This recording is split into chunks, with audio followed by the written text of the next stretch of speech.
Right now we are in my studio. My studio is filled with glass from all over the world and lots of tools, and get great light coming in here. And we're in metropolitan Detroit. My studio is my favorite place to hang out.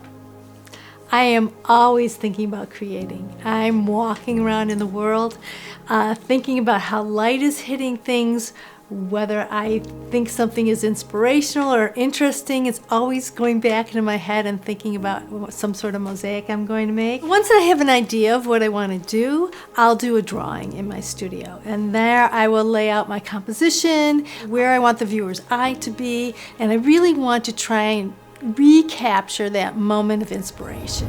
So once I'm happy with that in black and white, then I do a painting. Often, a lot of people don't necessarily know that underneath my glass mosaics is a full-blown painting. So once this is done, it's kind of a treasure hunt. I look for glass, and I lay out where I think I want some of the different materials. And then once I have that all set, then I start cutting. I don't use grout, so my pieces of glass are going to be fitting perfectly next to one another, so that does take a lot of time to cut them just right.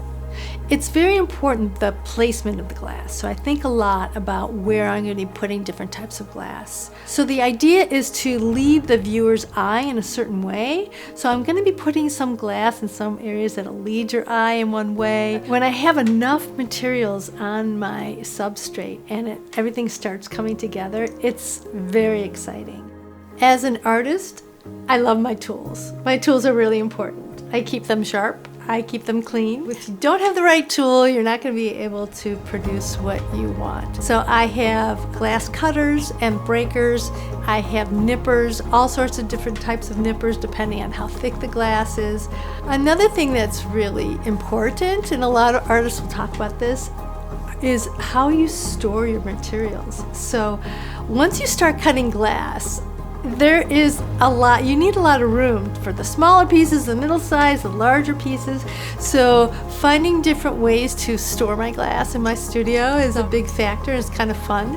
So it's really funny when other artists will come to my studio. The first thing they want to know is, how do I arrange my stuff? Where is it organized? How do I organize it? Because it's always a question, because there's so many materials and different types of materials. Kind of like a well-organized kitchen. You want to know where things are, so when you're in the middle of cooking, you can grab things that you want to grab. That's kind of how I think of my studio. So good lighting, good storage, great tools, and it's my happy place.